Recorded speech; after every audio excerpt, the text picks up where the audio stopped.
Hello नमस्कार, स्वागत है आप सभी का। मेरा नाम है शेखर गुप्ता और आप देख रहे हैं फिजिक्स संकल्पना। और आज के वीडियो में बच्चों शुरू करने वाले हैं हम वेग, त्वरण और विस्थापन से संबंधित ग्राफ्स। पिछली दो वीडियो में बच्चों मैंने आपको बताया कि कैसे विस्थापन, वेग और त्वरण को हम अवकलन और समाकलन की सहायता से पढ़ते हैं। क्या होता है जब हम त्वरण का समाकलन कर देते हैं या विस्थापन का अवकलन कर देते हैं, ये बातें हमने सब दो वीडियो में पढ़ी। मैंने आपको बताया था कि आप ध्यान रखेंगे हमेशा कि तीन चीज़ें हमें ध्यान रहनी चाहिए अच्छे से: विस्थापन, वेग और त्वरण। विस्थापन, वेग, त्वरण, इसको मैं बोलता हूँ आगे की दिशा, और वापस आना त्वरण, वेग और विस्थापन मैं बोलता हूँ इसको पीछे की दिशा। पिछली दो वीडियो में पढ़ा कि अगर हमें आगे जाना है विस्थापन से वेग, वेग से त्वरण, तो हमें डिफ्रेंशिएशन करना पड़ता है। लेकिन अगर हमें पीछे आना है त्वरण से वेग और वेग से विस्थापन, तो हमें करना पड़ता है बच्चों इंटीग्रेशन, मतलब समाकलन। लेकिन आज की वीडियो कहानी अलग है। आज हम सीखेंगे कि ग्राफ्स क्या होते हैं, ग्राफ कैसे बनाए जाते हैं, या ग्राफ से हमें क्या क्या इन्फॉर्मेशन मिलती है, क्या क्या सूचनाएं हम ग्राफ से दे सकते हैं। फिर इन्हीं ग्राफ्स को पढ़ के हम पढ़ेंगे दूरी समय ग्राफ, विस्थापन समय ग्राफ, या ये कहिए स्थिति समय ग्राफ, वेग समय ग्राफ, त्वरण समय ग्राफ। बहुत सारे प्रकार के ग्राफ मैं आपको बताऊंगा। लेकिन ग्राफ को पढ़ने से पहले आपको ये पता होना चाहिए कि ग्राफ होते क्या हैं, उनके अंदर क्या क्या इन्फॉर्मेशन छुपी होती है जिनको हम देख सकते हैं। कुछ सूचनाएं हमें सामने दिखेंगी बिल्कुल, और कुछ हमें निकालनी पड़ती हैं। तो चलिए बिना देरी के शुरू करते हैं आज का वीडियो। और हेडिंग लगा लीजिए बच्चों, ग्राफ्स या ग्राफ। इंग्लिश में हम लिख लेंगे ग्राफ। बच्चों आपको ध्यान रखना है कि जब भी हम ग्राफ खींचेंगे या ग्राफ ड्रॉ करेंगे तो हमें दो अक्षों की ज़रूरत पड़ेगी। मैंने इसको बोल दिया एक्स अक्ष, और बच्चों मैंने इसको बोल दिया वाई अक्ष। अब हम इस एक्स अक्ष पे कोई भी राशि ले सकते हैं, वाई अक्ष पे भी कोई राशि ले सकते हैं। जैसे मुझे स्थिति समय ग्राफ खींचना है तो मैं यहाँ स्थिति ले लूँगा और यहाँ मैं समय ले लूँगा। मान लीजिए मुझे त्वरण समय ग्राफ खींचना है तो मैं यहाँ त्वरण ले लूँगा, यहाँ समय ले लूँगा। वेग समय ग्राफ खींचना है तो मैं यहाँ वेग ले लूँगा, यहाँ समय ले लूँगा। विस्थापन त्वरण ग्राफ खींचना है तो यहाँ विस्थापन ले लूँगा, त्वरण ले लूँगा। मतलब हमें दो अक्षों की ज़रूरत पड़ेगी। उनमें से दो राशि जिनके बीच हमें ग्राफ खींचना है, एक राशि यहाँ ले लेंगे, एक राशि यहाँ ले लेंगे। लेकिन अभी शुरुआत में मुझे ये सीखना है कि किसी ग्राफ से हमें क्या क्या सूचनाएँ मिलती हैं। बच्चों किसी ग्राफ से हमें दो प्रकार की सूचनाएं मिलती हैं: डायरेक्ट इन्फॉर्मेशन और दूसरी इनडायरेक्ट इन्फॉर्मेशन।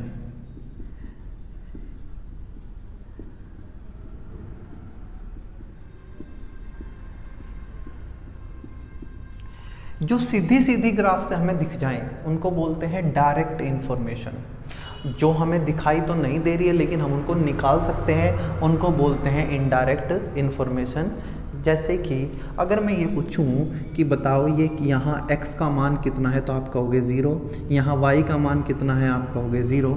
ये हमें साफ साफ इस ग्राफ में दिख रहा है, इसलिए इसको बोलते हैं डायरेक्ट इन्फॉर्मेशन। आप सबको पता होगा कि जब हम x अक्ष पर चलते हैं तो x का मान बदलता है लेकिन y हमेशा 0 रहता है। x अक्ष पर y हमेशा शून्य होता है। x अक्ष पर y हमेशा शून्य होता है। ये हमें साफ साफ दिखाई दे रहा है, इसलिए इसको बोलते हैं डायरेक्ट इन्फॉर्मेशन। मैं कहूँ कि जब y अक्ष पे हम चलते हैं तो y का मान बदलता है लेकिन x हमेशा शून्य होता है। y अक्ष पर x हमेशा शून्य होता है। दो बात ध्यान रखेंगे हमेशा, x अक्ष पे y 0 होगा और y अक्ष पे x 0 होगा। ये हमें साफ साफ दिखाई दे रही है, ये सूचना हमें साफ साफ दिखाई दे रही है। इसलिए बच्चों हम इन्हें डायरेक्ट इन्फॉर्मेशन बोलते हैं। क्या बोलते हैं? Direct information. ये हमें अगर कुछ बच्चे हैं जिन्होंने अच्छे से ग्राफ पढ़ा, उन्हें ये बातें पहले से पता होंगी। इसलिए ज़्यादा इम्पोर्टेंट हमारे लिए होती है बच्चों इनडायरेक्ट इन्फॉर्मेशन। क्या है ये इनडायरेक्ट इन्फॉर्मेशन? ऐसी इन्फॉर्मेशन जो ग्राफ में है लेकिन हमें साफ साफ नहीं दिखाई दे रही है, हमें उनको निकालना पड़ेगा, कोई फॉर्मूला लगा के करना पड़ेगा, तो हम उनको बोलते हैं इनडायरेक्ट इन्फॉर्मेशन। और दो इन्फॉर्मेशन में बच्चों होती हैं, ऐसी दो इन्फॉर्मेशन हमें मिलती हैं। पहली मिलती है बच्चों प्रवणता, और दूसरा मिलता है बच्चों हमें क्षेत्रफल। और बच्चों आप यकीन मानना ये बहुत ही ज़्यादा इम्पोर्टेंट है। अगर आप इनको निकालना नहीं सीखे तो आप ग्राफ के सवाल नहीं कर पाएंगे। आपको अगर ग्राफ के सवाल अच्छे से करने हैं तो आपको प्रवणता और क्षेत्रफल निकालना अच्छे से आना चाहिए। प्रवणता को बच्चों इंग्लिश में स्लोप बोलते हैं। क्षेत्रफल आप जानते होंगे कि क्षेत्रफल को हम एरिया बोलते हैं। ठीक है, मैंने आपको कहा किसी ग्राफ से हमें दो प्रकार की सूचनाएं मिलती हैं। डायरेक्ट इन्फॉर्मेशन, हिंदी में मैंने वर्ड नहीं याद आ रहा है इसलिए मैं इंग्लिश में बोल दिया, डायरेक्ट इन्फॉर्मेशन, और इनडायरेक्ट इन्फॉर्मेशन।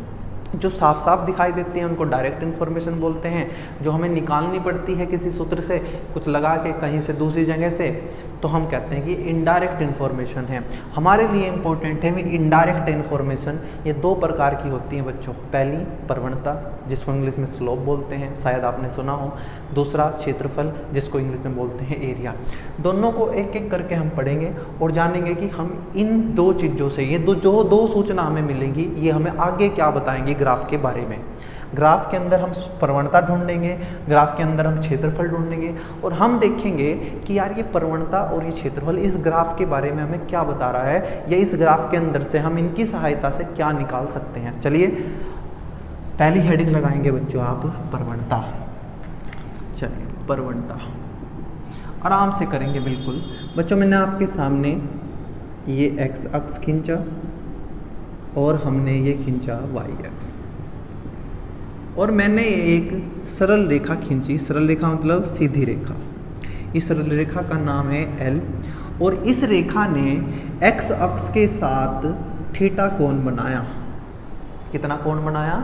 थीटा कोण। ध्यान से सुनना, एक एक्स एक्स है, एक वाई एक्स है, एक सीधी रेखा है। इस सीधी रेखा ने एक्स अक्ष के साथ कितना कोण बनाया? थीटा। बच्चों अगर आपने कभी पढ़ा हो तो आपको पता होगा कि जो कोण हम मापते हैं वे हमेशा एंटी क्लॉकवाइज डायरेक्शन में मापते हैं। जैसे मैं आपको कहूँ कि यहाँ से कोण मापूं, अगर आप ऐसे चलोगे तो आपको घड़ी के चलने के उल्टी दिशा में चलने, मतलब एंटी क्लॉकवाइज। अगर आप ऐसे चलोगे तो आप कहोगे कि ये क्लॉकवाइज है, मतलब घड़ी के सुइयों के चलने की दिशा में। कोण हमेशा एंटी क्लॉकवाइज डायरेक्शन में मापे जाते हैं, मतलब घड़ी की सुइयों के चलने की विपरीत दिशा में। हमने कहा इस रेखा एल ने एक्स अक्ष के साथ कितना कोण बनाया? थीटा। तो आपने कहा यहाँ से कोण कहाँ से मापना है बच्चों? एक्स अक्ष से।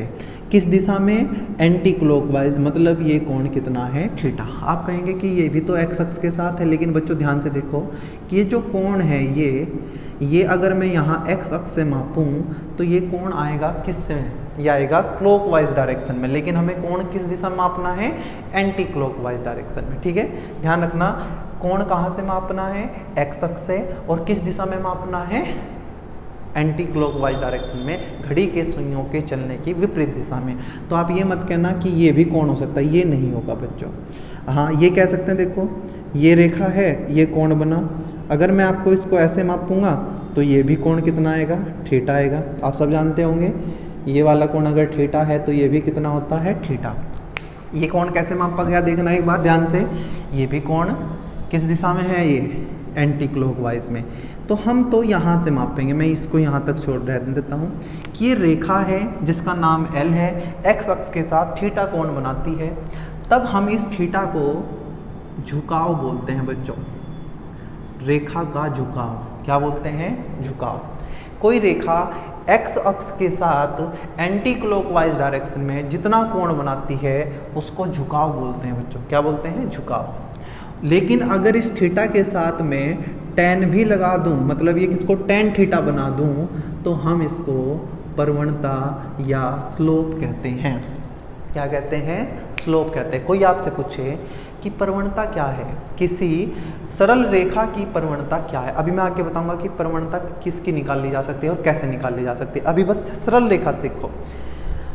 कोई सरल रेखा एक्स अक्ष के साथ एंटी क्लॉकवाइज डायरेक्शन में जो कोण बनाती है उसको झुकाव कहते हैं।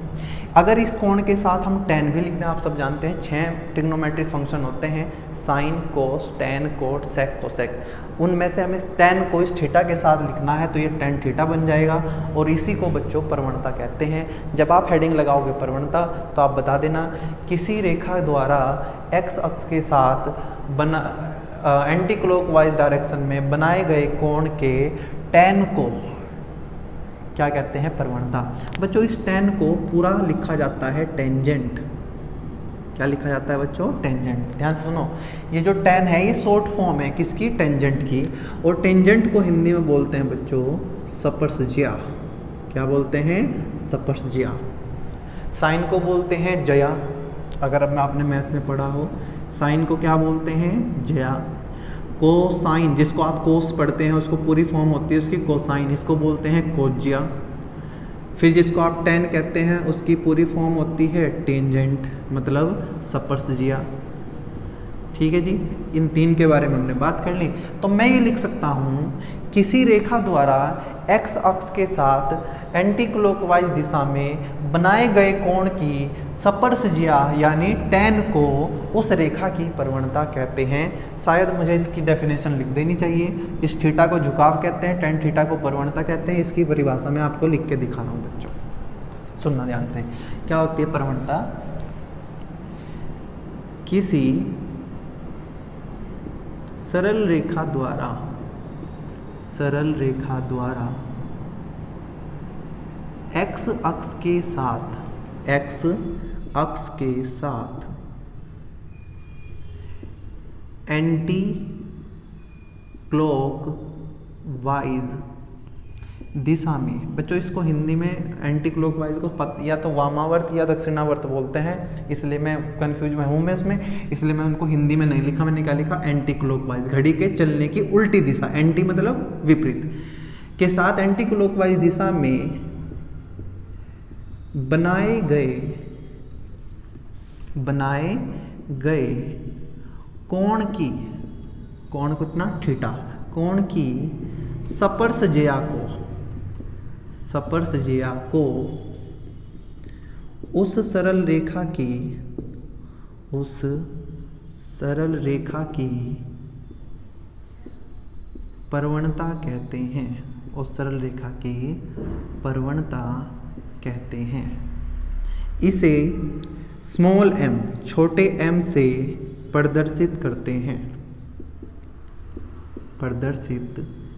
हैं। मैंने आपको कहा कि कोई रेखा x अक्ष के साथ एंटी क्लॉकवाइज दिशा में जितना भी कोण बनाएगी उसके साथ tan लिख दो तो उसको प्रवणता कहते हैं, स्लोप कहते हैं। उम्मीद है आपको ये समझ आ गया होगा किससे प्रदर्शित करते हैं? m से। और फॉर्मूला बनेगा बच्चों tan थीटा। दिमाग में डालना अपने कि प्रवणता का सूत्र होता है m बराबर tan थीटा। m बराबर tan थीटा। थीटा क्या है? रेखा द्वारा x अक्ष के साथ एंटी क्लॉकवाइज दिशा में बनाया गया कोण। उम्मीद है ये बात समझ आई होगी। आगे बढ़ते हैं। डेफिनेशन आप लिख लेना, मैं इसको हटा रहा हूँ।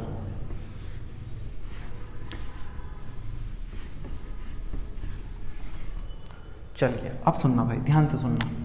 मैंने कहा प्रवणता को प्रदर्शित करते हैं m से। सूत्र होता है बच्चों इसका tan थीटा। मैंने इसको बॉक्स में बंद किया। यहाँ आपके सामने बनाया मैंने ये x अक्ष, ये y अक्ष, ठीक है। ये इसको बोलते हैं ऋणात्मक x अक्ष और इसको बोलते हैं ऋणात्मक y अक्ष। अब आपको पता है कि 4 चतुर्थांश है बच्चों। ये प्रथम चतुर्थांश, द्वितीय चतुर्थांश, तृतीय चतुर्थांश, चतुर्थ चतुर्थांश, ठीक है। 4 हिस्से बराबर बने हैं इसलिए इसको चतुर्थांश बोलते हैं। चौथा हिस्सा, पहला चौथा हिस्सा, दूसरा चौथा हिस्सा, तीसरा चौथा हिस्सा, चौथा चौथा हिस्सा। बच्चों आप सब जानते हैं कि यहाँ साइन, कोस, टेन, कोट, सेक, कोसेक्स 6 के 6 यहाँ पॉजिटिव होते हैं, प्लस होते हैं पहले चतुर्थांश में। दूसरे चतुर्थांश में केवल साइन और उसका उल्टा कोसेक प्लस होते हैं, बाकी सब माइनस होते हैं। तीसरे में टेन और टेन का उल्टा कोट प्लस होते हैं, बाकी सब माइनस होते हैं। मैथ्स की बातें बता रहा हूँ आपको, मतलब मैथ्स में पढ़नी होती है लेकिन फिजिक्स में ज़रूरत है तो मुझे पढ़ानी पड़ेगी। चौथे चतुर्थांश में कोस और उसका उल्टा सेक पॉजिटिव होते हैं। लेकिन मुझे तो बात करनी है टेन की, तो आप मुझे एक बार बता दो कि टेन कहाँ कहाँ पॉजिटिव होता है। तो आप बताएंगे कि जो टेन थीटा है ये प्रथम चतुर्थांश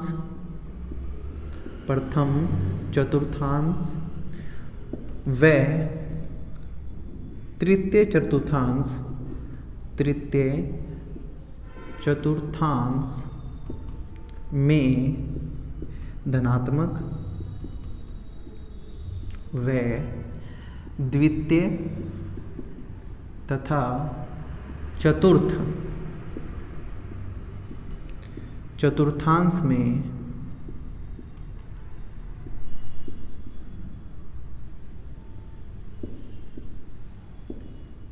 ऋणात्मक होता है। बात समझ आई बच्चों?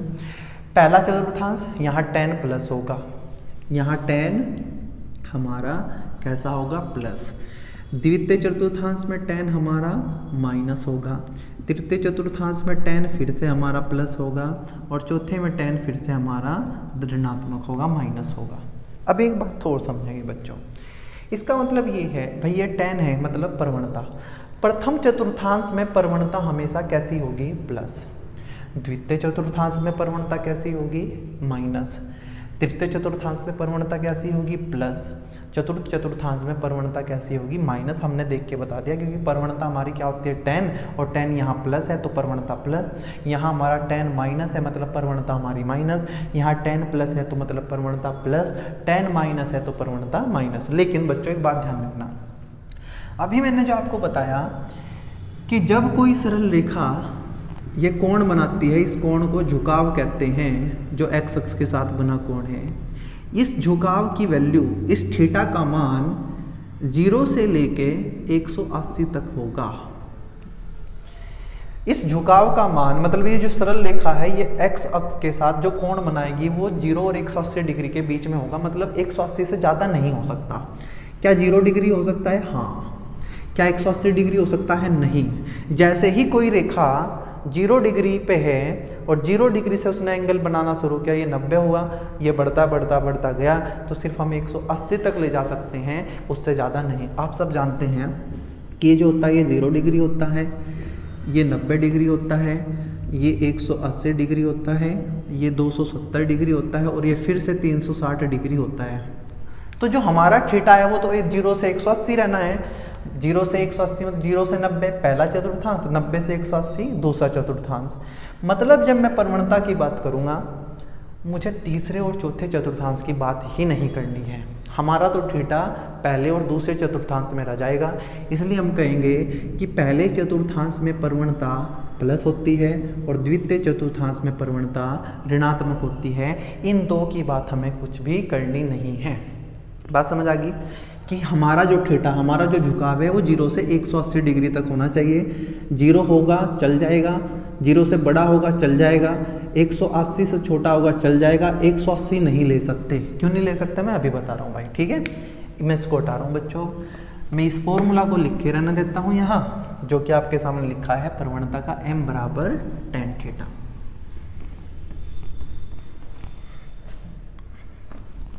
अब सुनना बच्चों, ये है हमारा x अक्ष, ये है x अक्ष, और ये किसी रेखा ने इसके साथ बनाया कोण थीटा। ये आप सब देख पा रहे हैं कि थीटा 90 से कम है। अगर मैं ये रेखा ऐसे कर दूंगा तो ये कोण कितना हो जाएगा? 90। और अगर मैं ये रेखा ऐसे कर दूंगा तो ये कोण हो जाएगा 90 से ज़्यादा। मैं अलग अलग बना के ही दिखाता हूँ जिससे और आपको आसानी हो समझने में, ठीक है।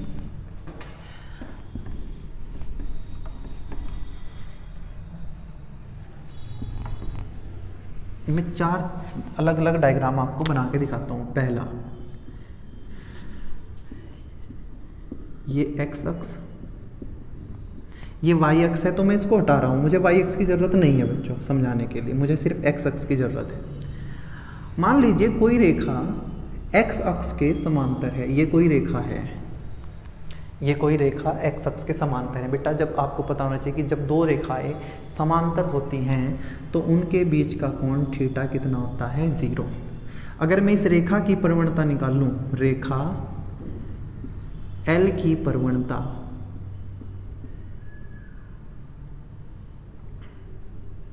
रेखा L की प्रवणता m बराबर tan थीटा, और आपने देखा कि जो थीटा है वो कितना है? 0 डिग्री।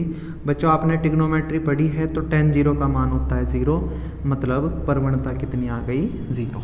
यहाँ से आप इसको पहला पॉइंट लिखेंगे। क्या लिखेंगे? ये ऐसा बना के, यदि कोई रेखा x अक्ष के समांतर है, यदि कोई रेखा x अक्ष के समांतर है तो वो रेखा x अक्ष के साथ कितना कोण बनाती है, 0 डिग्री। जैसे ही मुझे पता थीटा 0 है, मैंने प्रवणता के सूत्र में रखा और प्रवणता कितनी आ गई, 0। यहाँ से ध्यान करने वाली बात यह है कि आप x अक्ष की पैरेलल समांतर कितनी भी रेखाएं खींच लो, कितनी भी रेखाएं, सबकी प्रवणता 0 होगी। जो रेखाएं x अक्ष के समांतर होती है उनकी प्रवणता 0 होती है। ये अपने नोट्स में लिखना, वे रेखाएं जो x अक्ष के साथ समांतर होती हैं उनकी प्रवणता 0 डिग्री होती है, ध्यान रखना। दूसरा, इसको हटा रहा हूँ, दूसरी बात करेंगे। सेकंड पॉइंट, मैंने कहा बच्चों ये हमारा x अक्ष है, कोई रेखा है जिसका नाम L है और ये कोण है थीटा। देखने से ही पता चल रहा है कि ये कोण 90 डिग्री से कम है। 90 डिग्री का कोण ऐसे होता, कोण किसके साथ मापना है, x अक्ष के साथ। 90 डिग्री का कोण ऐसे होता, ये ऐसे है तो ये 90 से कम है। 90 से कम होने का मतलब ये कौन सा चतुर्थांश है, पहला चतुर्थांश। 0 से 90 तक बेटा पहला चतुर्थांश होता है, इसका मतलब ये कोण प्रथम चतुर्थांश में है। तो इस रेखा की प्रवणता m बराबर tan थीटा। थीटा की एग्जैक्ट वैल्यू मुझे नहीं पता है कि 60 डिग्री या 70, लेकिन ये पता है कि 90 डिग्री से कम है। और पहले चतुर्थांश में tan हमेशा कैसा होता है, प्लस होता है, मतलब इस रेखा की प्रवणता धनात्मक होगी। तो आप यहाँ लिखेंगे वे रेखाएं जो x अक्ष के साथ 90 डिग्री से कम का कोण बनाती है उनकी प्रवणता हमेशा धनात्मक होती है, उनकी प्रवणता हमेशा धनात्मक होती है। मैं आपसे कभी पूछ लूं कि बताओ ये x अक्ष है, ये कोई रेखा है, इसकी प्रवणता बताओ धनात्मक या ऋणात्मक, आप कहोगे 90 डिग्री से कम है, पहला चतुर्थांश है, तो इसका मतलब प्रवणता कैसी होगी, धनात्मक होगी। क्लियर। समांतर होने पे प्रवणता 0, क्लियर है बात, और 90 डिग्री से कम होने पे प्रवणता धनात्मक। अब तीसरी बात हम कर लेते हैं बच्चों, तीसरी बात क्या है, नंबर 3।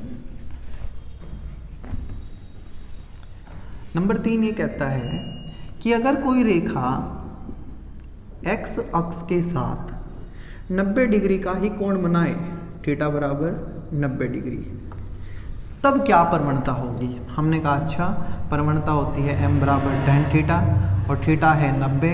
और बच्चों tan 90 आप जानते हो परिभाषित नहीं है, tan 90 की कोई वैल्यू परिभाषित नहीं है, इसलिए हम इसको इन्फिनिटी लिख देते हैं। तो हम कहेंगे अगर कोई रेखा x अक्ष के लंबवत है, x अक्ष के साथ 90 डिग्री का कोण बनाती है तो उसकी प्रवणता अपरिभाषित होती है, उसकी प्रवणता के बारे में हम कुछ भी कह नहीं सकते, या कहिए उसकी प्रवणता इन्फिनिटी होती है। ठीक है, इन्फिनिटी बोलना सही नहीं है, हमें बोलना चाहिए अपरिभाषित है, पता ही नहीं है। ठीक है, 3 चीजें बताई। पहला, कोई रेखा x अक्ष के समांतर तो उसकी प्रवणता 0।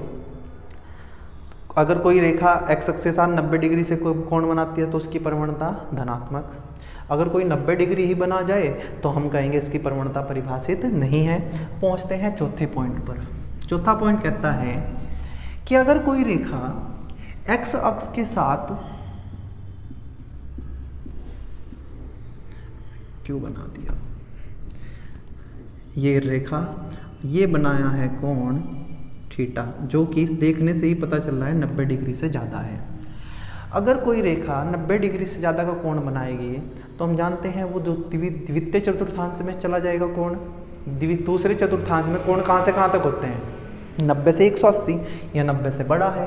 तो हम कहेंगे इस रेखा का जो कोण है वो द्वितीय चतुर्थांश में है, और द्वितीय चतुर्थांश में बच्चों tan कैसा होता है, नेगेटिव, मतलब ऋणात्मक। इसका मतलब इस रेखा की जो प्रवणता है m = tan थीटा वो कैसी आएगी, ऋणात्मक आएगी।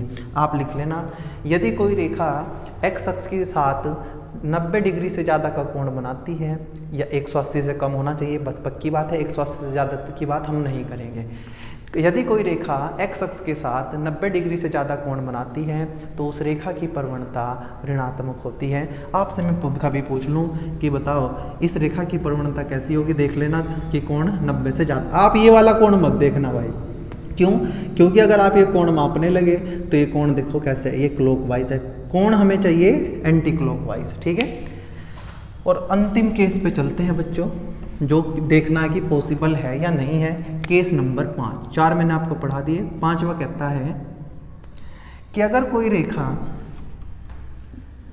x अक्ष के साथ 180 डिग्री का कोण बना, 180 डिग्री मतलब विपरीत दिशा, तो बच्चों ये तो वही केस हो गया पर पैरेलल वाला, समांतर वाला। इसलिए हम कहते हैं कि जैसे ही थीटा कितना होगा, कोई रेखा x अक्ष के साथ यदि कितना कोण बनाएगी 180, तो हम उसको फिर से 0 डिग्री मान लेंगे। समझ आई बात? तो इसलिए 180 डिग्री भी नहीं लेते हम, 0 से लेकर 180 तक जाते हैं, लेकिन 180 को इंक्लूड नहीं करते। जैसे ही कोण 180 होता है हम उसको 0 मान लेते हैं। और आप जानते हैं tan 0 0 मतलब इस रेखा की प्रवणता भी शून्य होगी।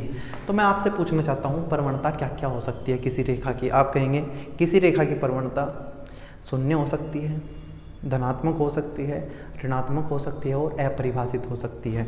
मैंने आपको 4 चीज़ें करके दिखाई, एक बार जल्दी से शॉर्ट में बता देता हूँ। अगर कोई रेखा x अक्ष के समांतर है तो प्रवणता 0 होगी। अगर ये x बना रहा हूँ नीचे में x अक्ष, अगर कोई रेखा x अक्ष के साथ 90 डिग्री से कम का कोण बनाता है तो m धनात्मक होगा। और अगर कोई रेखा x अक्ष के साथ 90 डिग्री का कोण बनाती है तो इसकी प्रवणता कितनी है? अपरिभाषित, हमें नहीं पता है। अगर कोई रेखा x अक्ष के साथ 90 डिग्री से ज़्यादा का कोण बनाती है तो इसकी प्रवणता क्या होगी? ऋणात्मक होगी।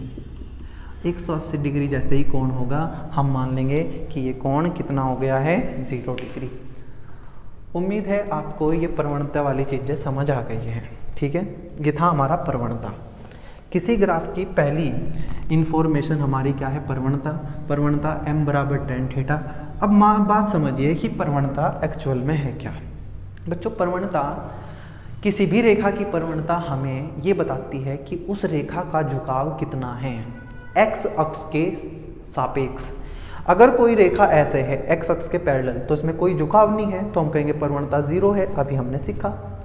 लेकिन अगर हम कहें कि इसकी प्रवणता बताओ, इसका झुकाव बताओ, इसका झुकाव तो अनंत है, इसमें तो कुछ सारा झुकाव ही झुकाव है, तो जैसे ही थीटा 90 होता है तो झुकाव या प्रवणता कितनी हो जाती है? अनंत। तो बेटा आप ध्यान रखेंगे कि जो प्रवणता है वो किसी रेखा का झुकाव बताती है x अक्ष के साथ।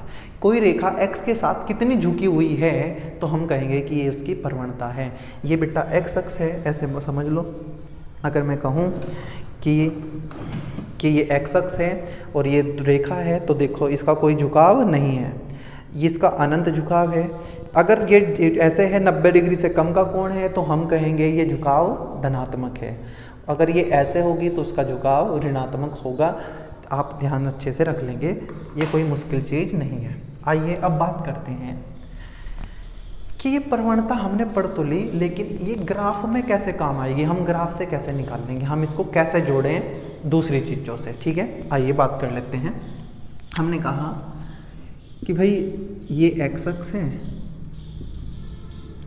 और ये y अक्ष है, ये x अक्ष और ये y अक्ष। हमने कहा कि मान लेते हैं कोई रेखा AB है, रेखा का नाम क्या है? AB।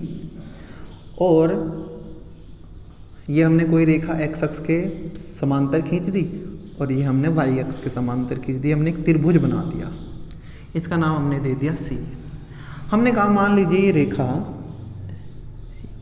x अक्ष के साथ थीटा कोण बनाती है तो ये यहाँ भी कि थीटा कोण बनेगा, तो मुझे यहाँ दिखाने की ज़रूरत नहीं है, तो मैं कह दूंगा कि ये थीटा क्या है? रेखा AB द्वारा x अक्ष के साथ बनाया गया कोण। आप कहोगे x अक्ष के साथ नहीं बना, भाई ये भी रेखा तो x अक्ष के समांतर है, तो यहाँ आके भी ये कोण कितना बनेगा? थीटा ही बनेगा। हमने कहा कि जब हम A से B गए तो हमारे x में परिवर्तन हुआ। ध्यान से सुनो, जब मैं A से कहाँ जा रहा हूँ? B में जा रहा हूँ। मान लेते हैं, अच्छा बताओ मुझे कि मान लेते हैं A का जो निर्देशांक है वो है x1 y1 और B के निर्देशांक है x2 y2। A से चल के B पे पहुँचे, A के निर्देशांक है x1 y1, B के निर्देशांक है x2 y2। इसका मतलब समझो, इसका मतलब ये है कि जब हम यहाँ मूल बिंदु से चलेंगे, ए पे पहुँचेंगे तो हम x की दिशा में x1 चलेंगे और y की दिशा में y1 चलेंगे। इसका मतलब ये है जब मैं मूल बिंदु से चल के b पे पहुँचूंगा तो इसका मतलब होगा कि मैं x दिशा में चलूँगा x2 और y दिशा में चलूँगा y2। अगर मैं बच्चों आपसे पूछ लूँ कि ये कितना है, ये a से c तक कितना है, ये मूल बिंदु, इसको O मान लेते हैं, मूल बिंदु से यहाँ से ऐसे ये दूरी कितनी है, तो आप कहेंगे ये x2 है। ये टोटल कितनी है, x2। O से ये 1 तक की दूरी कितनी है, ये है x1, तो ये बचा x2 माइनस x1। बेटा ये टोटल कितना है, x2, ये कितना है, x1, तो बचा हुआ कितना, x2 माइनस x1। आप चाहते हैं ऐसे पता ना, तो मैं ऐसे भी लिख देता हूँ। यहाँ से इस b में जाने के लिए हमें यहाँ कितना चला, x2, यहाँ से a तक जाने में कितना चला, x1, ये x2, ये x1, तो बचा हुआ x2 माइनस x1। मैंने पूछा कि यहाँ से यहाँ तक जाने में कितना चला हमने, y2, यहाँ से यहाँ तक जाने में y में चला हमने y1, तो मुझे बताओ ये कितना हुआ, ये हुआ y2 माइनस y1। कोई दिक्कत नहीं है हमें, ये है x2 माइनस x1, ये है y2 माइनस y1। मैंने कहा इस रेखा की प्रवणता निकाल लो। आपने कहा पता है हमें, प्रवणता होती है m बराबर tan थीटा। आपने कहा, मैंने कहा बिल्कुल सही, m बराबर क्या होता है, tan थीटा। बच्चों एक त्रिभुज में tan थीटा क्या होता है, लंब बटे आधार। tan थीटा क्या होता है, लंब बटे आधार। इसका लंब कितना है, BC, और आधार कितना है, AC। ये तो त्रिभुज देखो ध्यान से, ABC, ये एक समकोण त्रिभुज है बच्चों, यहाँ समकोण त्रिभुज, ये इसका लंब है, ये इसका आधार है। थीटा के सामने की भुजा को बोलते हैं लंब, थीटा के साथ की भुजा को बोलते हैं आधार, 90 के सामने की भुजा को बोलते हैं कर्ण। तो हमने कहा BC बटे AC। BC कितना है, y2 माइनस y1, और AC कितना है, x2 माइनस x1। आपने कहा ये आ गई प्रवणता जब हमें निर्देशांक दिए हुए हों। निर्देशांक ये हम 10th क्लास में पढ़ते हैं, क्या होते हैं प्रवणता, y2 माइनस y1 बटे x2 माइनस x1, जहाँ हमें दो बिंदु गिवन है, दिए हुए हैं। बच्चों क्या हो अगर ये पॉइंट बहुत पास हो, अगर ये A और B बहुत दूर, जैसे मैंने आप बनाए हैं बहुत दूर है, तो ये दूरियां, अगर ये दो बिंदु पास होंगे तो ये दूरियां बहुत छोटी होंगी। ये A है, ये B है, तो ये त्रिभुज लगभग ऐसा बनेगा। समझ रहे हो क्या? अगर A और B बहुत पास हो तो ये त्रिभुज ऐसा छोटा सा बनेगा। इसका मतलब ये दूरियां बहुत बड़ी नहीं होंगी, ये बहुत छोटी दूरियां होंगी। क्या मैंने आपको बच्चों सिखाया कि y2 माइनस y1 को लिखा जा सकता है डेल्टा y, और x2 माइनस x1 को लिखा जा सकता है डेल्टा x। हम ऐसे भी लिख सकते हैं।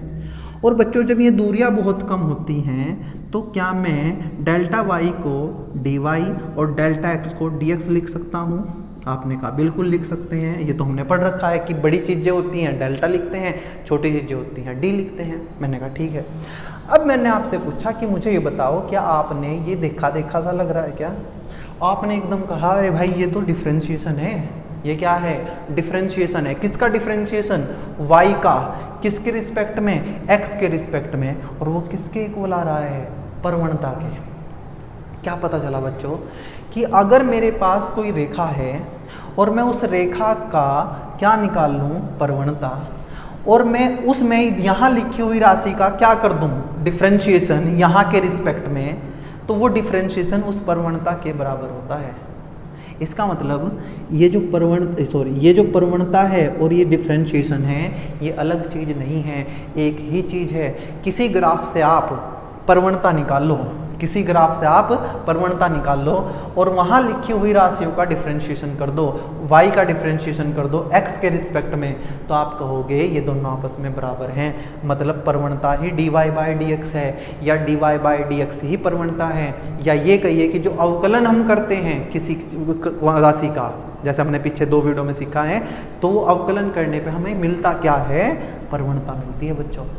प्रवणता किसकी? एक सरल रेखा की है। उम्मीद है मैं आपको समझा पाया हूँगा कि मैंने प्रवणता को अवकलन से कैसे जोड़ा। समझ आई बात? अवकलन किया हमने यहाँ लिखी हुई राशि का, ये क्या है? लंब, और यह है कि कर्ण। सॉरी क्या बोल रहा हूँ, लंब और ये आधार।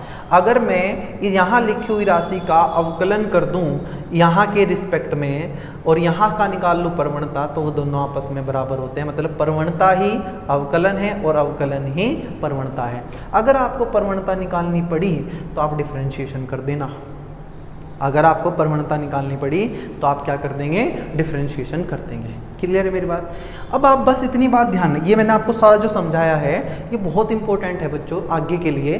बस अब आप इतना ध्यान यहाँ से रखें कि अगर आप किसी ग्राफ को देख रहे हो और उस ग्राफ का आपको स्लोप निकालना है, क्या निकालना है, प्रवणता, तो आप यहाँ लिखी हुई राशि को यहाँ से भाग कर देंगे। देखो y बटे x प्रवणता निकालने के लिए यहाँ लिखी हुई राशि को यहाँ लिखी हुई राशि से भाग कर देंगे। ध्यान ये रखना है कि जो नीचे आएगा वो आधार बनना चाहिए। आधार मतलब जो थीटा के साथ लगे। जब ये रेखा यहाँ आएगी तो थीटा यहाँ बनेगा, तो ये नीचे होना चाहिए, ये ऊपर होना चाहिए। मतलब जब किसी ग्राफ को देख के आपको प्रवणता नहीं, मैंने आपको बताया कि किसी ग्राफ से एक इन्फॉर्मेशन हमें किसकी मिलेगी, प्रवणता की। जब भी हमें प्रवणता निकालनी हो ग्राफ की तो आप लंब बटे आधार कर दो। क्यों कर दो, प्रवणता क्या होती है, टेन थीटा। टेन थीटा क्या होता है, लंब बटे आधार, लंब बटे आधार, लंब बटे आधार। ठीक है, ये बात आपको ध्यान रखना है। अभी मैंने आपको सिखाया कि प्रवणता क्या होती है। प्रवणता किसी रेखा के झुकाव के बारे में बताती है। इसका फॉर्मूला m बराबर tan थीटा होता है, जहाँ थीटा रेखा द्वारा x अक्ष के साथ एंटी क्लॉकवाइज दिशा में बनाया गया कोण है। ये प्रवणता 0 भी हो सकती है अगर वो रेखा x अक्ष के समांतर है। अगर वो 90 डिग्री पे है वो अपरिभाषित है। 90 डिग्री का से कम का कोण है तो प्रवणता धनात्मक होगी। 90 डिग्री से ज़्यादा का कोण होगा तो प्रवणता ऋणात्मक होगी। अभी शायद आपको लगे कि ये क्या पढ़ रहे हैं, लेकिन जैसे ही हम ग्राफ स्टार्ट करेंगे पढ़ने आपको समझ आ जाएगा कि अरे भाई ये तो बहुत ही ज़्यादा इंपॉर्टेंट है, इसके बिना तो काम चल ही नहीं सकता। ठीक है, चलिए आगे बढ़ते हैं। अब मैं आपको बताता हूँ क्षेत्रफल। ये था हमारा प्रवणता पहली इन्फॉर्मेशन। दूसरी इन्फॉर्मेशन मिलती है हमें ग्राफ से बच्चों, क्षेत्रफल।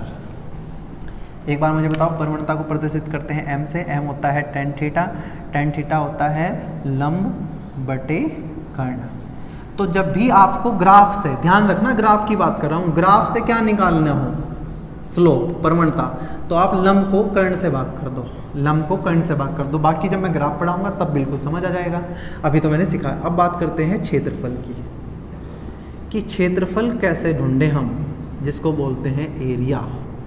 क्या बोलते हैं, एरिया। हमने कहा ठीक है बच्चों, फिर से ग्राफ खींचा। यहाँ मैंने लिखा x अक्ष और यहाँ लिखा हमने y अक्ष, और मैंने यहाँ एक ऐसा बना दिया ये। ठीक है जी, या ऐसा करते हैं, आसान करते हैं जिससे बिल्कुल भी कन्फ्यूजन आपको ना आए। हमने क्या बनाया, यहाँ एक आयत बनाया ऐसे।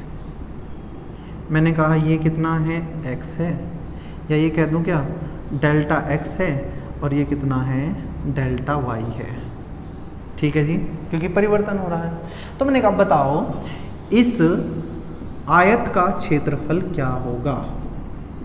देखो प्रवणता बहुत ज़्यादा बताना पड़ा क्योंकि नई चीज़ थी तुम्हारे लिए, क्षेत्रफल मुझे ज़्यादा नहीं बताना पड़ेगा। मैंने कहा इसका क्षेत्रफल निकाल लो।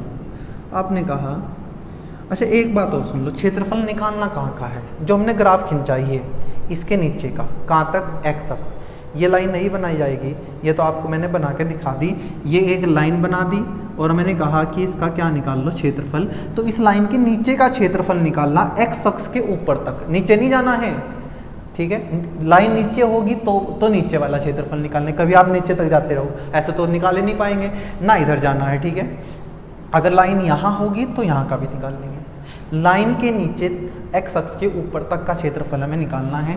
क्षेत्रफल होता है बच्चों आयत का लंबाई गुना चौड़ाई, लंबाई गुना चौड़ाई। लंबाई इसकी कितनी है, डेल्टा x है, चौड़ाई कितनी है इसकी, डेल्टा y है। तो इसका मतलब अगर किसी ग्राफ का हमें क्या निकालना हो, क्षेत्रफल, तो हम इन दोनों राशियों को गुणा कर देंगे। देखो x गुना y, x गुना y, x गुना y। अगर क्षेत्रफल निकालना है तो x गुना y करेंगे, प्रवणता निकालनी है तो y बटे x। लंब, लंब क्या है, y, आधार क्या है, अरे यार ये गलत लिख रहा हूँ मैं जल्दबाजी में। टेन थीटा बच्चों लंब बटे आधार होता है, लंब बटे कर्ण नहीं होता, ठीक है। थोड़ा सा ये गलती है मुझसे, आप सुधार करेंगे। टेन थीटा लंब बटे आधार होता है, लंब वाई है, आधार एक्स है। तो मुझे क्या समझ आया कि किसी ग्राफ से हमें दो तरीके की इन्फॉर्मेशन मिलती है, पहली डायरेक्ट, दूसरी इनडायरेक्ट। जो साफ साफ दिखाई दे रही है डायरेक्ट, जो साफ नहीं दिखाई दे रही इनडायरेक्ट। ये इनडायरेक्ट सूचनाएं दो प्रकार की होती है, पहली प्रवणता, दूसरा क्षेत्रफल। अगर किसी ग्राफ से क्या निकालनी है, प्रवणता निकालनी है। क्या निकालनी, सुनना ध्यान से, प्रवणता मतलब टेन थीटा निकालना है तो हमें लंब बटे आधार करना पड़ेगा। यहाँ लिखी हुई राशि को यहाँ लिखी हुई राशि से भाग कर देंगे तो हमें मिल जाएगी प्रवणता। क्या मिल जाएगी, प्रवणता। दूसरा हमें निकालना है क्षेत्रफल। क्षेत्रफल कैसे लिखें, क्षेत्रफल होता है लंबाई गुणा चौड़ाई। तो हम क्या करेंगे, एक्स अक्ष पे लिखी हुई राशि और वाई अक्ष पे लिखी हुई राशि का गुणा कर देंगे तो हमें मिल जाएगा क्षेत्रफल। क्लियर है मेरी बात। अभी मैं आपको बताने वाला हूँ कि इस प्रवणता और क्षेत्रफल से हमें आगे क्या क्या मिलेगा। अभी तो मैंने आपको बताया कि दो तरीके की इन्फॉर्मेशन है, प्रवणता और क्षेत्रफल। प्रवणता निकालने के लिए लंब बटे आधार और क्षेत्रफल निकालने के लिए दोनों की गुणा करेंगे, लंब गुणा आधार, ऐसा कर देंगे। प्रवणता निकालने के लिए लंब बटे आधार, क्षेत्रफल निकालने के लिए लंबाई गुणा चौड़ाई, मतलब लंब गुणा आधार, ऐसे हम कर देंगे, ठीक है। क्या ये बात समझ आ गई कि आपको कि प्रवणता का फॉर्मूला टेन थीटा है। और वहाँ से मैंने आपको सिखाया कि ये जो प्रवणता है यही अवकलन है dy बाई डी एक्स। क्या है, dy बाई डी।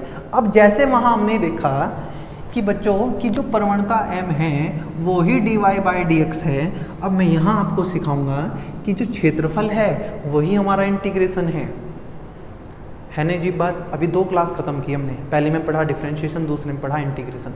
आज हम अपने ग्राफ को किससे जोड़ रहे हैं, इंटीग्रेशन और डिफरेंशिएशन से।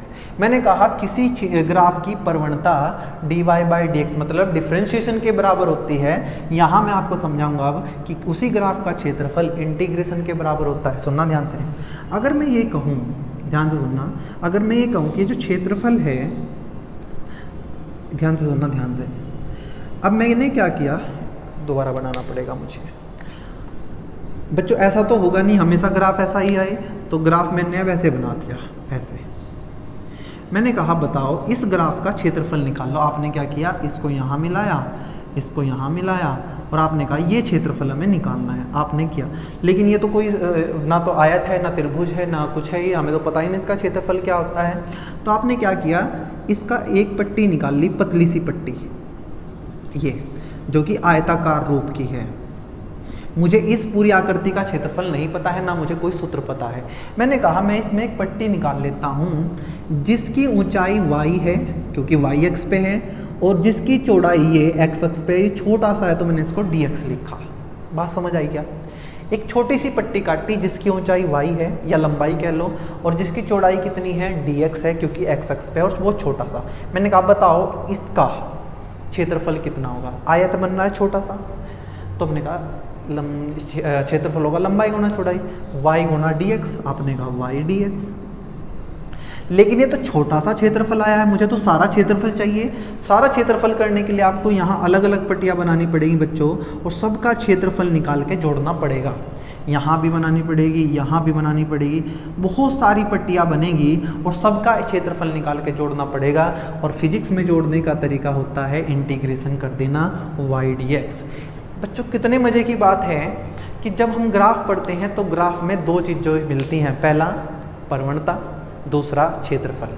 प्रवणता निकालने के लिए लंब को, ये जो y अक्ष है इसको भाग करना पड़ेगा x अक्ष से, तो हमें मिल जाएगी प्रवणता। लेकिन अगर दोनों को गुणा कर देंगे तो मिल जाएगा क्षेत्रफल। अब मैंने कहा कि देखो अब इनको हम डिफरेंशिएशन और इंटीग्रेशन से कैसे जोड़ेंगे। मैंने जो पीछे समझाया, मैंने कहा कि m किसके बराबर आया, dy by D x. m मतलब प्रवणता, dy बाई डी एक्स अवकलन, मतलब प्रवणता ही अवकलन है, अवकलन ही प्रवणता है।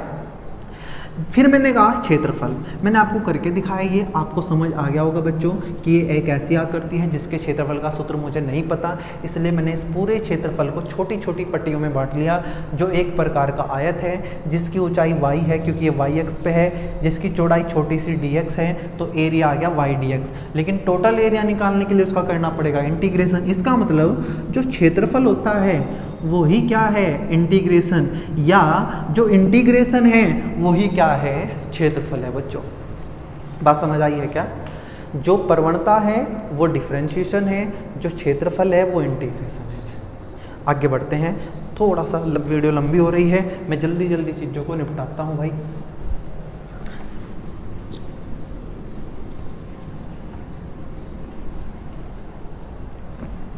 आ जाइए। हमने कहा दो इन्फॉर्मेशन हमें मिली, दो सूचनाएं हमें मिली, पहली प्रवणता और दूसरा मिला बच्चों क्षेत्रफल। अब मैं बिल्कुल अलग से बात करूंगा जिससे आप बिल्कुल समझ आए। मैंने कहा ये बनाया मैंने ग्राफ, यहाँ लिखा है कुछ A और यहाँ लिखा है B। मैंने अब ये नहीं कहा कि ये x अक्ष है ये y अक्ष है, मुझे नहीं पता ये A क्या है, क्या पता ये वेग हो, क्या पता त्वरण हो, ये समय हो, दूरी हो, कुछ भी हो सकता है। मैंने यहाँ A लिख दिया, यहाँ B लिख दिया, मैंने लिखा राशि A और यहाँ लिखा राशि B। अब मैंने कहा आप इसकी प्रवणता निकाल लो ग्राफ की। मुझे नहीं पता ग्राफ कैसा है, ऐसा कुछ भी है, तो आप कहेंगे कि प्रवणता निकालने के लिए मैं क्या करूँगा, मैं करूँगा लंब बटे आधार। प्रवणता होती है tan थीटा, tan थीटा होता है लंब बटे आधार, ये लंब है और ये आधार है, तो आप A को भाग कर देंगे B से, ये हुई प्रवणता। मैंने कहा क्षेत्रफल निकाल लो, आपने कहा क्षेत्रफल निकाल देते हैं, m बराबर, तब आप इन दोनों की गुणा करोगे। क्षेत्रफल क्या होता है, लंबाई गुणा चौड़ाई, ये लंबाई हो जाएगी चौड़ाई, तो आप कहोगे A गुणा B। मतलब किसी ग्राफ में से प्रवणता निकालने के लिए भाग करना पड़ेगा, क्षेत्रफल निकालने के लिए गुणा करना पड़ेगा। किसको, लंब बटे आधार, लंब गुणा आधार, लंब बटे आधार प्रवणता, लंब गुणा आधार क्षेत्रफल। अब मुझे एक बात बताना, क्या ये प्रवणता हम किसके बराबर कर रहे हैं, अवकलन के। क्या किसके, अवकलन। अवकलन क्या होता है, डिफरेंशिएशन। किसका डिफरेंशिएशन, A का, किसके रिस्पेक्ट में, B के। इसका मतलब जो हमारी प्रवणता है वो dA बटे dB है। प्रवणता m किसके बराबर है, dA बटे, मैंने यहाँ भले ही A बटे B लिखा है लेकिन एक्चुअल में dA बटे dB है। मैंने कहा अच्छा, मैंने कहा ये जो क्षेत्रफल है ये क्या है, ये समाकलन है। क्या है, समाकलन। किसका समाकलन, A का, किसके रिस्पेक्ट में, B के। देखो यहाँ A गुणा B है लेकिन एक्चुअल में वो A इंटू DB है, B को लिखा छोटा सा, यहाँ छोटा सा हिस्सा निकाला और सबको जोड़ के हमने पूरा क्षेत्रफल निकाल लिया। तो हमें पता चला दो इन्फॉर्मेशन क्या क्या होंगी, कैसे हम उनको निकाल लेंगे। अब बच्चों देखते हैं कि जो हमने तीन राशियाँ पढ़ी हैं, विस्थापन, वेग और त्वरण, उनके साथ कैसे खेला जाएगा। आइए बात कर लेते हैं।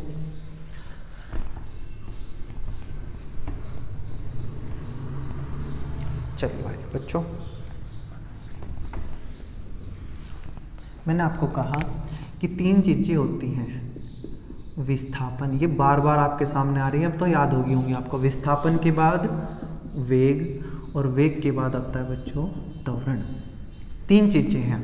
मैंने आपको कहा था कि अगर ये विस्थापन समय पर निर्भर करता है, ये वेग अगर समय पर निर्भर करता है, अगर ये त्वरण समय पर निर्भर करता है, तो हम कहते हैं कि जो विस्थापन है ये समय का फलन है, ये वेग भी समय का फलन है, ये त्वरण भी समय का फलन है। तब मैंने आपको बताया था कि अगर आपको विस्थापन से वेग जाना है तो आप विस्थापन का अवकलन कर दीजिए, डिफरेंशिएशन कर दीजिए। क्या कर दीजिए, डिफरेंशिएशन। वेग से त्वरण जाना है तो अब भी आप क्या कर दीजिए, अवकलन। किसका अवकलन, वेग का।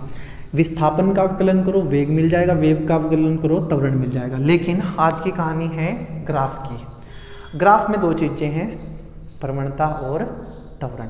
अगर आपको एक ग्राफ दिया है, क्या दिया है, ग्राफ, और आपको ग्राफ दिया है कुछ ऐसा जिसमें है विस्थापन और समय, विस्थापन और समय। ध्यान से देखो, विस्थापन और समय, एक ऐसा ग्राफ। ये अवकलन कब करते हैं बच्चों, जब समीकरण दी हो। किसकी समीकरण, समय की।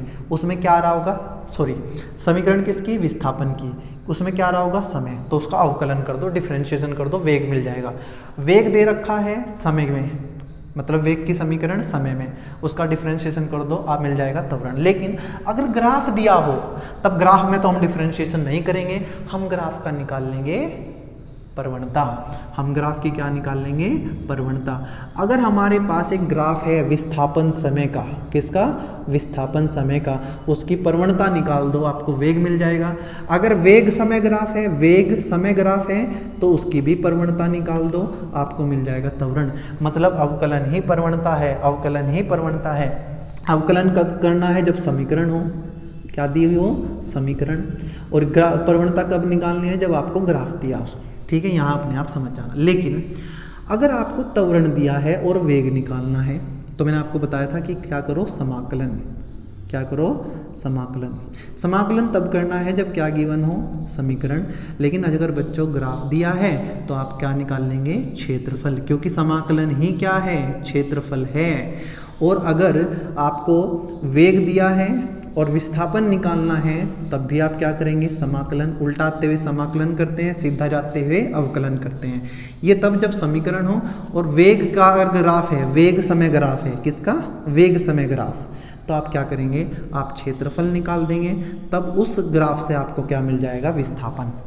उम्मीद है बच्चों, हो सकता है इसमें तो अभी थोड़ी दिक्कत है, अगर होगी, मैंने ऐसे समझाने की कोशिश किया कि दिक्कत नहीं आनी, लेकिन अगर दिक्कत है तो अभी 5 मिनट और लूँगा मैं, उसके बाद ये दिक्कत ख़त्म हो जाएगी।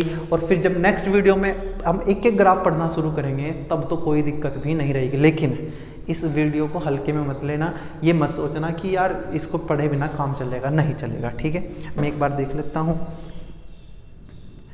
मैंने कहा चलो अब बच्चों मैं आपको 3 ग्राफ के बारे में बताता हूँ, जल्दी से 5 मिनट में ख़त्म करेंगे, ज़्यादा टाइम नहीं लेंगे भाई। 3 प्रकार के ग्राफ।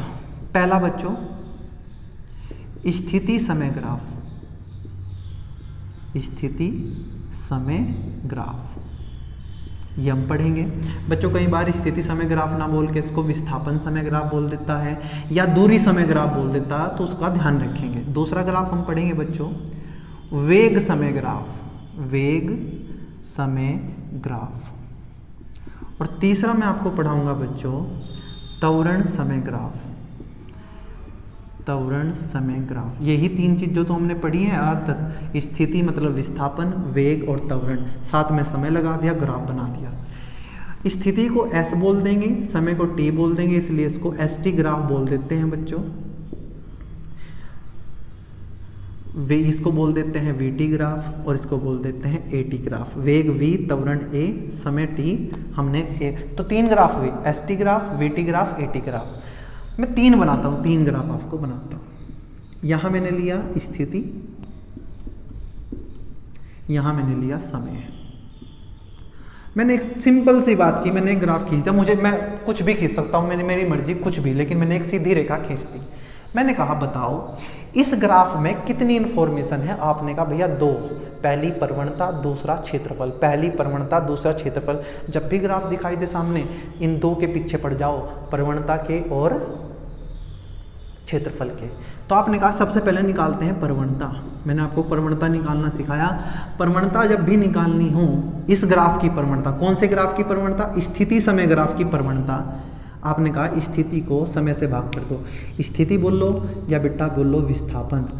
आपने कहा जैसे ही विस्थापन बटे समय किया तो हमें पता चला यार ये विस्थापन बटे समय, विस्थापन बटे समय तो वेग होता है। इसका मतलब स्थिति समय ग्राफ की प्रवणता से हमें क्या मिलता है, वेग मिलता है। क्या मिलता है, वेग मिलता है। बताओ जल्दी से। मैंने क्या कहा, आपके सामने ग्राफ है स्थिति समय ग्राफ। मैंने कोई ग्राफ खींचा, मैंने कहा इसकी प्रवणता निकाल लो। आपको ग्राफ से मतलब भी नहीं होना चाहिए, आपको तो बस ये पता होना चाहिए ग्राफ कौन सा है, स्थिति समय ग्राफ। आपने कहा ग्राफ प्रवणता कैसे निकालते हैं, लंब बटे आधार, लंब बटे आधार, स्थिति बटे समय, विस्थापन बटे समय, जो कि क्या होता है, वेग। जिस बच्चे को ये नहीं पता विस्थापन बटे समय क्या होता है, फिर उसके लिए तो कुछ बचा ही नहीं है भाई। मैंने कहा कि क्षेत्रफल निकाल लो। इस ग्राफ का क्षेत्रफल निकालने के लिए हमें दोनों की गुणा करनी पड़ेगी, मतलब विस्थापन गुणा समय। ऐसा फॉर्मूला तो मैंने तो नहीं पढ़ा, ना तुमने पढ़ा होगा। इसका मतलब जब मैं विस्थापन समय ग्राफ की बात करूंगा, इस ग्राफ की प्रवणता से हमें वेग मिलेगा, वेग। और क्षेत्रफल से हमें ऐसी कोई यूजफुल, कोई जो हमारे काम में आने वाली चीज़ है वो हमें नहीं मिलेगी। आप लिख लेना, स्थिति समय ग्राफ से ही प्रवणता से हमें वेग प्राप्त होता है, स्थिति समय ग्राफ की क्षेत्रफल से हमें कोई यूजफुल चीज़, कोई यूजफुल को क्या बोल रहे हैं, जो हमारे काम आने वाली चीज़ है वो हमें नहीं मिलती। ठीक है, ऐसे ही बच्चों हमने दूसरी चीज़ बताई है। दूसरी चीज़ क्या, दूसरा ग्राफ कौन सा, वेग समय ग्राफ। मैंने कहा इसकी प्रवणता निकाल लो। आपने कहा बिल्कुल आसान है, प्रवणता के लिए इसको इससे भाग कर दो, लंब बटे आधार कर दो, वेग बटे समय, वेग बटे समय। लेकिन बच्चों एक बात बताओ, जब आप इस पे चलोगे तो यहाँ वेग परिवर्तन होगा, और यहाँ अगर मैं वेग परिवर्तन लिखूंगा तो वेग परिवर्तन बटे समय क्या होता है, त्वरण। इसका मतलब अगर मैं वेग समय ग्राफ की प्रवणता निकाल लूँ, ध्यान से सुनना, वेग समय ग्राफ की प्रवणता निकाल लूँ तो मुझे त्वरण मिलेगा। क्या मिलेगा, त्वरण। हो सकता है तुम्हें लग रहा हो कि ये कैसे मिलेगा, लेकिन जब हम ही पूरी कर लेंगे ना क्लास को तो आपको समझ आएगा कि हाँ ये क्या चीज़ है। जैसे ही मैंने कहा कि यहाँ से क्या निकाल लो, क्षेत्रफल। आपने कहा क्षेत्रफल निकालना आसान है, दोनों की गुणा कर दो। आपने कहा वेग गुणा समय, और जैसे ही आपने वेग गुणा समय देखा तो आपने कहा ये तो विस्थापन होता है। वेग गुणा समय क्या होता है, विस्थापन। यहाँ से देखो, अगर मैं वेग की किसके साथ गुणा कर दो, समय के साथ, वेग की गुणा समय के साथ कर दो तो क्या मिलेगा, विस्थापन। मतलब जो वेग समय ग्राफ है, ये दूसरे वाला ग्राफ है, इसकी प्रवणता से तो हमें त्वरण मिलता है और इसके क्षेत्रफल से हमें विस्थापन मिलता है। अगला तीसरा ग्राफ बच्चों मैंने बनाया, मैंने यहाँ लिखा त्वरण ए और यहाँ लिखा समय टी। मैंने कहा आपकी इसकी प्रवणता निकाल लो। आपने प्रवणता कहा आसान है, इसको भाग कर दो इससे। आपने कहा त्वरण बटे समय। बच्चों त्वरण बटे समय कहीं पढ़ा आपने, नहीं पढ़ा, लेकिन ज़र्क नाम की एक चीज़ होती है जो हमारे सिलेबस में नहीं है, तो हम कहेंगे कि इससे भी हमें कुछ यूज़फुल चीज़ नहीं मिली। लेकिन मैंने आपको जब क्षेत्रफल निकालने के लिए कहा तो आपको पता चला कि क्षेत्रफल निकालने के लिए दोनों की गुणा करनी पड़ेगी, मतलब त्वरण गुणा समय, त्वरण गुणा समय। और जैसे ही आपने देखा कि त्वरण गुणा समय, त्वरण गुणा समय, तो वेग परिवर्तन होता है। आप जानते हैं ना ये क्या होता है, वेग परिवर्तन है।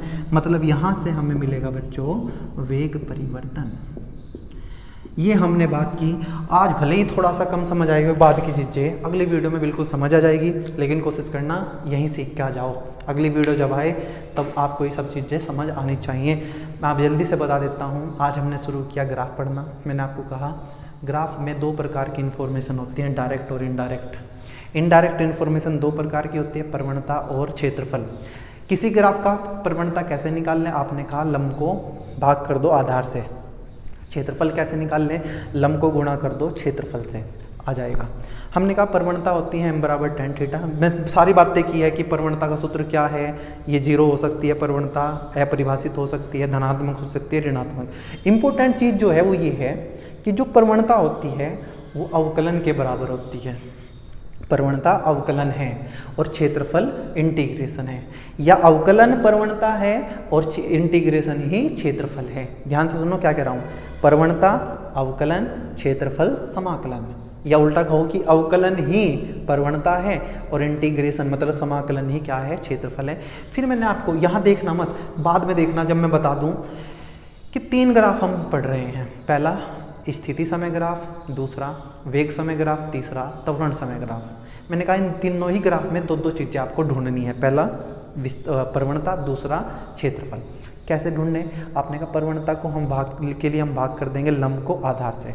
जैसे ही मैंने विस्थापन को समय से भाग किया तो प्रवणता आ गई, और विस्थापन बटे समय होता है वेग। मतलब इस ग्राफ का, विस्थापन समय ग्राफ का प्रवणता वेग देता है। विस्थापन समय ग्राफ की प्रवणता से हमें वेग प्राप्त होता है और क्षेत्रफल से हमें कुछ भी प्राप्त नहीं होता।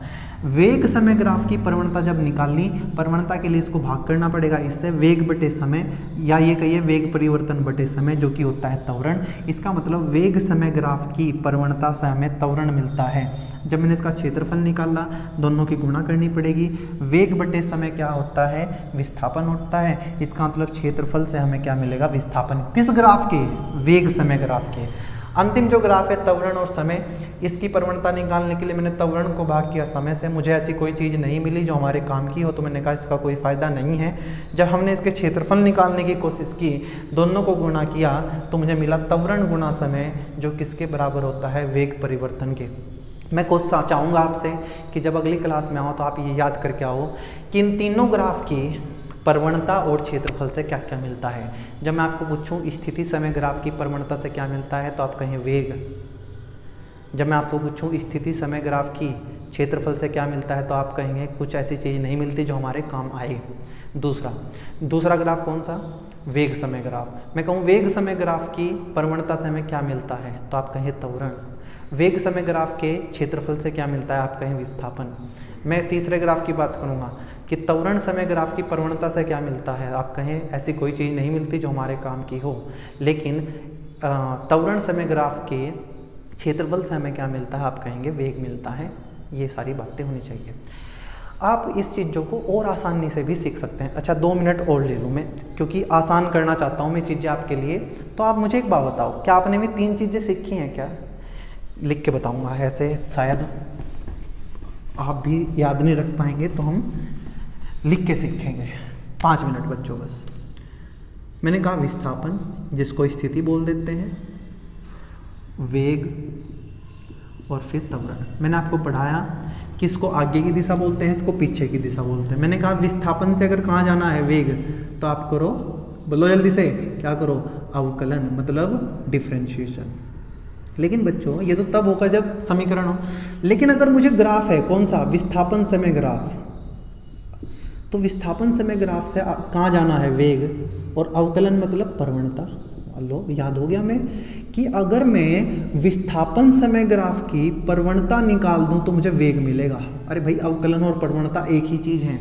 अगर मेरे पास वेग समय ग्राफ है, क्या, वेग समय ग्राफ है, और मुझे आगे जाना है, आगे जाना मतलब अवकलन करना, डिफरेंशिएशन करना, और डिफरेंशिएशन क्या होती है, प्रवणता। इसका मतलब मुझे ये पता चल गया विस्थापन समय ग्राफ की प्रवणता से वेग मिलता है, वेग समय ग्राफ की प्रवणता से त्वरण मिलता है, और त्वरण समय ग्राफ की प्रवणता से आगे कुछ नहीं है तो कुछ भी नहीं मिलता। बात समझ? अब मैं वापस आऊँगा। अगर मेरे पास त्वरण समय ग्राफ है, वापस आने के लिए क्या करते थे, इंटीग्रेशन, और इंटीग्रेशन मतलब क्षेत्रफल, तो हमें मिल जाएगा वेग। और अगर वेग समय ग्राफ है और वापस आना है, वापस आना मतलब इंटीग्रेशन मतलब क्षेत्रफल, तो मुझे मिलेगा विस्थापन। तो मैंने क्या कहा, विस्थापन समय ग्राफ की प्रवणता से मिलता है वेग, वेग समय ग्राफ की प्रवणता से मिलता है त्वरण, त्वरण समय ग्राफ की प्रवणता से आगे कुछ नहीं है तो कुछ नहीं मिलेगा, त्वरण समय ग्राफ के क्षेत्रफल से मिलता है वेग, वेग समय ग्राफ के क्षेत्रफल से मिलता है विस्थापन। मैंने आसान करने की कोशिश की है, एक बार मैं अगली वीडियो में शुरू में इसको आके बता दूंगा, बाकी आपको समझ आना चाहिए, ठीक है, बस इतना है, आप समझ जाओ, कैसे भी समझो, समझना है। आज की वीडियो में बच्चों इतना ही, नेक्स्ट वीडियो में मिलेंगे, तब शुरू करेंगे इन तीनों ग्राफ को अलग अलग पढ़ना कि किस ग्राफ में क्या इन्फॉर्मेशन और मिलेगी आगे हमें। प्रवणता, अगर सीधी रेखा है तो प्रवणता 0 होगी, तो उसका क्या मतलब है, ये सब बातें नेक्स्ट वीडियो में करेंगे, आज ज़्यादा और नहीं पढ़ाऊँगा। आज की वीडियो में इतना ही, धन्यवाद।